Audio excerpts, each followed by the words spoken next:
YouTube family, good morning, सुप्रभात, नमस्ते, प्रणाम, आदाब। कैसे हैं आप सब? आई होप बहुत अच्छे होंगे और अपना बहुत अच्छा वाला ध्यान भी रख रहे होंगे। मैं हूं आपकी अभिलाषा और आप देख रहे हैं मेरी अभिलाषा है। तो आज है संडे और कल के ब्लॉग में मैंने बताया था कि मुझे ससुराल जाना है और एक मंदिर भी जाना है। तो मैंने सोचा था कि मैं जल्दी उठ जाऊँगी, लेकिन नहीं हो पाया। अभी बज रहे हैं 5:30 और मैं 5 बजे उठी थी। अभी बाहर में बस बैठी हुई हूँ, बहुत ठंडा ठंडा मौसम है एकदम, अच्छा लग रहा है। बस जल्दी से तो हमें खाना वगैरह मुझे नहीं बनाना है, बस नहाना है, घर में झाड़ू वगैरह लगाना है, बस निकल जाना है। अभी बच्चे सोए ही हुए हैं, बस जल्दी से निकलना है तैयार होके, बिकॉज धूप तेज़ हो जाएगी ना, फिर बहुत प्रॉब्लम हो जाएगी जाने में, क्योंकि वासु भी साथ में है तो धूप में उसको बहुत प्रॉब्लम होगी। बस जल्दी से चलते हैं, झाड़ू लगाते हैं, तैयार होते हैं और चलते हैं मंदिर। उसके बाद हमें ससुराल भी जाना है, तो इसकी वजह से खाना नहीं बनाएंगे, क्योंकि मंदिर बिना खाए जाएंगे और फिर उधर से ससुराल जाएंगे तो वहीं पे खाना पीना ससुराल में ही होगा। और वहाँ पे आज त्यौहार भी है, कोई हमारे यहाँ पूजा है तो उसका प्रसाद वगैरह बनता है, तो बस वही हम लोग खाएंगे। खाना वगैरह नहीं बना रहे हैं क्योंकि बहुत टाइम लग जाएगा, फिर खाना वगैरह बनाने लगेंगे। तो आज मैं ससुराल में ही खाना बनाऊँगी एंड मैं साड़ी पहनूँगी, और साड़ी में पूरा दिन रहना मेरे लिए काफ़ी चैलेंजिंग रहेगा। तो एक ये भी चैलेंज रहेगा कि पूरा दिन साड़ी पहन के रहना है। तो देखते हैं, चलिए देख सकते हैं कि वासु भी उठ गया है। वासु गुड मॉर्निंग बोलो, बोलो हेलो। तो वासु भी बहुत गुस्सा में है क्योंकि ये उठा तो बेड पे कोई नहीं था, इसलिए देख सकते हैं कि बहुत ही ज़्यादा वासु गुस्सा में हो। गुस्सा हो? क्यों गुस्सा हो? नहीं गुस्सा होते हैं, प्लीज़ माँ को गुड मॉर्निंग बोल दो ना, प्यार ही कर दो। चलो, thank you thank you thank you so much. Vasu उठ तो गया है, वैसे तो ये डेली इसी टाइम उठता है, लेकिन फिर भी आज इसको नींद आ रही है क्योंकि आज कल रात ये बहुत लेट से सोया था। तो मैं चलती हूँ झाड़ू लगाने, वासु को अभी थोड़ी देर मैं छोड़ देती हूँ, थोड़ा सा ये आराम कर लेगा यहाँ पे।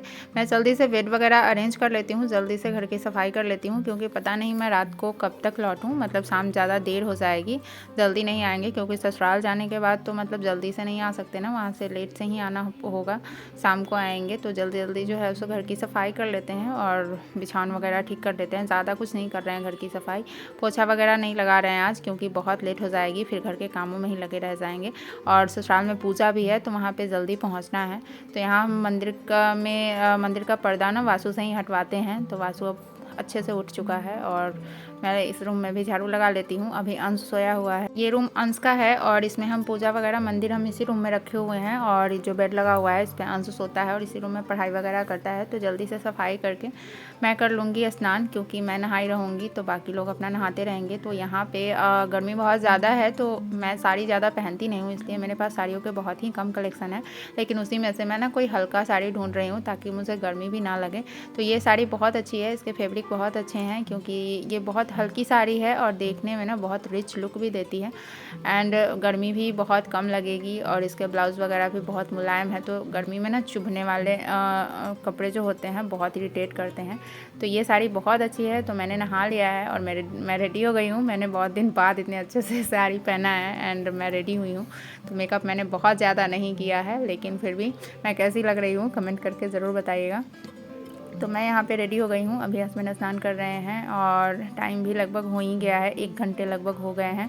मैं ज्वेलरी वगैरह उतना नहीं पहनती हूँ, लेकिन कहीं बाहर जाते हैं और ख़ास करके ससुराल जा रही हूँ तो वहाँ पे अगर ऐसे ही बिना कुछ पहने चली जाऊँगी तो सासू माँ बहुत गुस्सा करेंगी, मेरी माँ जो हैं, इसलिए मैंने सब कुछ पहन लिया है। और यहाँ पे मैं वॉच नहीं छोड़ती हूँ, मैं वॉच ज़रूर पहन लेती हूँ, क्योंकि मुझे बिना वॉच के अच्छा नहीं लगता है। तो अभी हो गया है, वासु ने भी स्नान कर लिया है, हस्बैंड ने उसे नहवा दिया है, बिकॉज क्योंकि मैंने नहा लिया था, तो मैं अगर नहवाती तो मैं पूरा भीग जाती। तो इसको भी कर देते हैं रेडी। अंश भी नहा लिया है, जल्दी जल्दी सारे लोग घर के जल्दी जल्दी काम कर रहे हैं क्योंकि लेट ना हो जाए।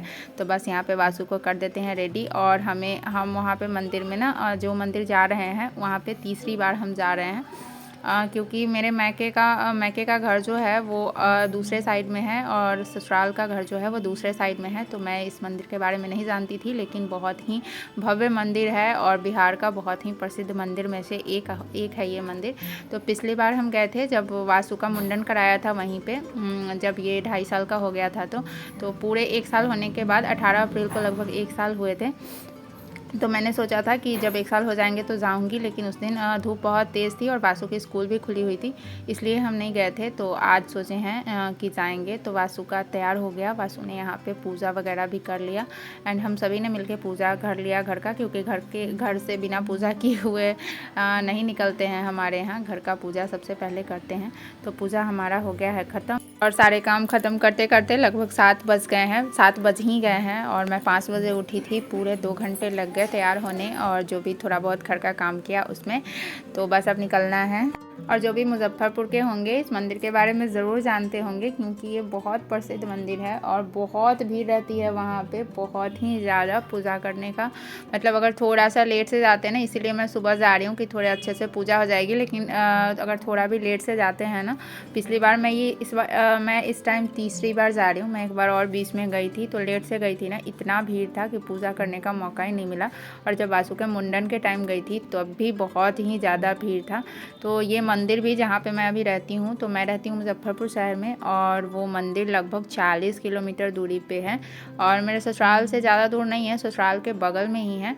लेकिन नहीं, उतना हमेशा जाना नहीं हो पाता है, सोच के ही जाना हो पाता है। ये नहीं कि हाँ कभी चले गए, ऐसा नहीं हो पाता है। तो अभी ठंडा ठंडा मौसम है, थोड़ा भी धूप ज़्यादा नहीं है और हमें थोड़ी ठंडी भी लग रही थी। हमको लग रहा था कि गर्मी बहुत ज़्यादा है तो कहीं ज़्यादा मतलब बेचैनी ना हो, लेकिन बहुत ही ठंडा मौसम था। और रास्ते में ना अभी रोड बन ही रहा है, 4 लेन बन रहा है, तो बहुत ही ज़्यादा अभी कंस्ट्रक्शन का काम हो रहा था। तो धूल वगैरह बहुत ज़्यादा उड़ते हैं, लेकिन सुबह सुबह गए तो सुबह में तो धूल उतना नहीं उड़ती रहती है ना, तो इस वजह से बड़ी ही अच्छे से पहुंच गए हम मंदिर। तो यहाँ पे मंदिर में हमने पहले प्रसाद वगैरह ले लिया है और अब चलते हैं भगवान की पूजा करने के लिए, मतलब माता रानी की। तो ये मंदिर बहुत ऊंचाई पे है, एक तो नीचे से ही बहुत ज़्यादा सीढ़ी चढ़ना पड़ता है एंड ऊपर में भी सीढ़ी है। एंड जो माता का जो गह्वर जिसको बोलते हैं, वो गह्वर बहुत ही ऊंचाई पे है। तो हम लोग चलते हैं एंड अभी सुबह सुबह आ गए थे, लगभग 8 बजे पहुंच गए थे, हमें 1 घंटे ही टाइम लगा, तो ज़्यादा भीड़ नहीं था। तो पूजा अच्छे से कर पाए एंड माता रानी के दर्शन भी बहुत अच्छे से कर पाए। तो अंदर में जो माता रानी जो हैं जिनका दर्शन करते हैं वो इतना भव्य है ना, मतलब उनका श्रृंगार इतने अच्छे से किया हुआ है ना रेड कलर से, मतलब बहुत ही ज़्यादा भव्य लगता है। और ऐसा लगता है ना अंदर जाने पे कि जो भी आत्मा में, जो हमारे दिल के अंदर जो भी दुख दर्द है ना, वो मतलब अपने आप जो है भगवान के सामने, माता रानी के सामने निकल जाएगा, ऐसा फीलिंग आता है। तो हमने पूजा वगैरह अच्छे से कर लिया, बिल्कुल भी भीड़ नहीं थी और बहुत अच्छा लगा। लगभग मैं बहुत दिनों बाद आई हूँ, 4-5 महीने बाद आई थी।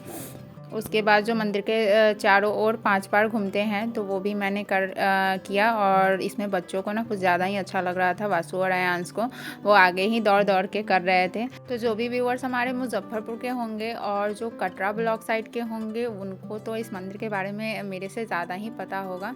तो अब हमारा पूजा ख़त्म हो गया और यहाँ पर वासु को तिलक लगवा देते हैं, सभी तिलक और रक्षा सूत्र बंधवा लेते हैं। उसके बाद थोड़ी देर रुकेंगे, थोड़ा सा वीडियो वगैरह फ़ोटो वगैरह खिंचवाएंगे और उसके बाद फिर निकलेंगे, क्योंकि ससुराल में आज पूजा भी है। तो ज़्यादा लेट हो जाएगी तो फिर मेरी माँ बहुत गुस्सा करेंगी कि ये सब टाइम से भी नहीं आती है। तो यहाँ पे वासु बजा रहा है घंटी और वासु को बहुत मज़ा आ रहा है। वासु का जब मुंडन कराया था ना, तो यहाँ पे इसको स्नान करवाया था, तो ये उस टाइम ना बहुत रो रहा था। ये बात इसको ना अभी तक याद था और ये बोल रहा था कि यहाँ पे मैं बोल रहा था मैं नहीं नहाऊंगा, फिर भी मम्मा ज़बरदस्ती नहवा दी। और मंदिर का लुक जो है ना वो बहुत अच्छा लगता है दूर से ही, इसलिए मैंने ये वीडियो बना लिया था इंस्टाग्राम पर शेयर करने के लिए, कुछ रील्स वगैरह बनाने के लिए। तो ये मैंने थोड़ा सा वीडियो शूट किया था वहाँ का, चारों तरफ का। तो बहुत दूर में मंदिर है, मैंने इसके बारे में जब गूगल पर सर्च किया तो 80 एकड़ में ये है शायद, और किसी राजा ने बनवाया था। तो कुछ उसके बाद मैंने फ़ोटो वोटो खिंचवाने के बाद अब सारे ही पूजा ख़त्म हो गए हैं। और यहाँ पे भगवान को अंदर कुछ भी चढ़ाया नहीं जाता है, बस उनके सामने रखा जाता है कि बस उनको दर्शन ही कराया जाता है, कुछ भी प्रसाद वगैरह उनके ऊपर चढ़ाया नहीं जाता है।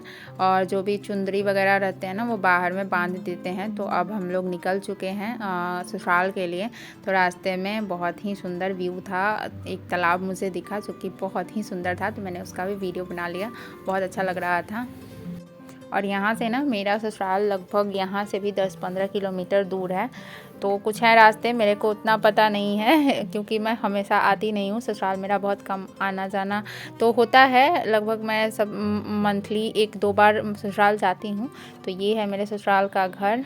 तो चलते हैं अंदर और देखते हैं कि हमारी माँ क्या कर रही हैं। तो पहले यहीं पे हमारा देवता घर है, वहाँ का भगवान जी का घर है। तो सबसे पहले भगवान जी को पूजा प्रणाम कर लेते हैं, फिर चलते हैं अंदर। तो यहाँ पे मेरी माँ जो है वो प्रसाद बना ली थी और अब जो है मेरे पे बहुत गुस्सा करेंगी कि मैं टाइम से नहीं पहुँची। लेकिन मैं सुबह बहुत जल्दी निकली थी, लेकिन फिर भी थोड़ा सा लेट हो गया। तो जो बाहर का जो अर्घ देने वाला पूजा होता है वो हो गया था, और जो अंदर भगवान जी का पूजा होना वो बाकी है, तो वो अब हो रहा है। तो हमारी माँ खुद से नहीं करती हैं, कोई बगल से आके कर देती हैं पूजा, मेरी माँ से नहीं हो पाता है। और ससुराल का घर बहुत बड़ा है, लेकिन सामान इधर उधर बिखरा पड़ा है क्योंकि हमारी माँ से नहीं उतना पार लग पाता है, घर का काम नहीं हो पाता है, सारा घर नहीं संभाल सकती हैं इतना बड़ा। लेकिन वो हमारे साथ नहीं रहती हैं क्योंकि उनको मन नहीं लगता है, खास करके हमारे पप्पा जी को मन नहीं लगता है कि शहर में बंद बंद जैसा रहता है ना, और गांव में जो रह चुके हैं उनको शहर में मन नहीं लगता है। तो माँ से जब तक काम थोड़ा बहुत हो पाता है तब तक रह लेंगी। और हम लोगों का ऐसा है, बच्चों की पढ़ाई वगैरह इस तरह की हो जाती है कि हम लोग गांव में नहीं रह सकते हैं, तो थोड़ी सी प्रॉब्लम हो जाती है। बट अगर माँ जब तक खाना वाना बना के खा ले पा रही हैं तब तक ही रह पा रही हैं, अगर उस तरह की स्थिति होगी तो फिर हम लोगों के साथ ही रहेंगी। तो अब पूजा हो चुका है ख़त्म और सब बैठ के खा रहे हैं प्रसाद। तो वासु को यहाँ पे खीर पूरी उतनी पसंद नहीं है, तो इस वजह से वो उतना नहीं खा रहा है। फिर माँ ने प्रसाद वगैरह बनाया था लेकिन सब्ज़ी नहीं बनाया हुआ था, तो फिर मैं सोची कि संस्कारी बहू की तरह मैं थोड़ा काम कर लूँ। तो मुझे ध्यान नहीं रहता है सर पे पल्लू डालने का, इसलिए हमेशा गिर जाता रहता है। बट थोड़ी देर बाद मुझे ध्यान आता है कि मुझे सर पे पल्लू भी रखना है क्योंकि ये ससुराल है। तो जैसे ही ध्यान आता है मैं रख लेती हूँ। तो यहाँ पे मैं बना रही हूँ सब्ज़ी। तो सब्ज़ी बहुत ही मतलब सिंपल वाली सब्ज़ी बना रही हूँ क्योंकि मेरे मम्मी और पापा जी, मम्मी को तो फास्टिंग था, पापा जी को ज़्यादा तेल मसाले वाले सब्ज़ी नहीं पसंद है, तो बहुत ही कम तेल मसाले वाले सब्ज़ी खाते हैं। तो बस मैं यहाँ पे बैगन की भुजिया टाइप ही बना रही हूँ, बस उसी में प्याज टमाटर सब कुछ डाल के हल्का सा मसाला डाल के ही बनाऊँगी। तो और साड़ी में ससुराल में बैठ के काम करना ना, मेरी माँ से खड़ा होकर काम नहीं हो पाता है, इसलिए माँ ने गैस को ना नीचे ही रखा हुआ है कि वो नीचे ही बैठ के काम करती हैं, उनको नीचे ही सही लगता है, खड़ा होके उनको मतलब नहीं हो पाता है उनसे, इस वजह से। तो हम लोग भी आते हैं तो हम लोग को भी नीचे बैठ के ही काम करना पड़ता है। तो वो थोड़ी सी मुश्किल तो होती है, लेकिन इसलिए क्योंकि हम लोग एक दिन ही मतलब रह पाते हैं, वहाँ पे रहना ज़्यादा नहीं हो पाता है, इस वजह से। तो बस जल्दी जल्दी काट रहे हैं सब्ज़ी। मैंने बैगन को डाल दिया है फ्राई होने के लिए, टमाटर भी कट करके डाल दिया है, और अब काट रहे हैं प्याज। तो प्याज काटते काटते जो आँख में से आंसू निकल रहे थे ना, ऐसा लग रहा था ससुराल वाले ही रुला रहे हैं मुझे मतलब कोई वीडियो देख ले तो ऐसा लगे उसको कि काम करते करते ससुराल में ना इतनी थक गई है कि रोना आ रहा है, बट ये प्याज की वजह से मुझे रोना आ रहा है। और मैंने उसमें प्याज भी डाल दिया, मसाले वगैरह डाल के बस चलाना है। और ऐसा हुआ ना कि मुझे यहाँ पे छोलनी नहीं मिला, लेकिन मैं माँ से पूछने नहीं गई कि माँ गुस्सा करेंगी कहीं फिर, इस वजह से मुझे जो मिला बस मैं उसी से चला के सब्ज़ी बना दे रही हूँ। और सब्ज़ी बना के खाना खाने के बाद आज मैं बहुत दिन बाद ना ससुराल में 2-3 घंटे दिन में सो गई थी, क्योंकि जब मैं यहाँ रहती हूँ तो मैं नहीं सोती हूँ, और बहुत देर 2-3 घंटा सोने के बाद लगभग 5:30 बजे हम वहाँ से निकल गए। तो फिर हमें 1-1.5 घंटे वापस शहर जाने में भी लगेगा, तो बाइक से उतना टाइम लग ही जाता है, और मेरे हस्बैंड थोड़ा धीरे ही बाइक चलाते हैं। तो अभी ये ससुराल का भी गांव पार नहीं हुआ है, इसलिए थोड़े से सर पे मैंने घूंघट रखा है, वरना मेरा घूंघट टिकता नहीं है, मेरे सर पे गिर ही जाता है। और ये शाम का व्यू कुछ ज़्यादा ही अच्छा लग रहा था, तो मैंने इसका थोड़ा सा वीडियो शूट किया। तो मैं वीडियो कहीं पे एंड कर रही हूँ। वीडियो कैसा लगा कमेंट करके ज़रूर बताइएगा, अच्छा लगा तो लाइक कीजिएगा, चैनल को सब्सक्राइब कीजिएगा। मिलते हैं फिर नेक्स्ट वीडियो में, तब तक के लिए बाय बाय।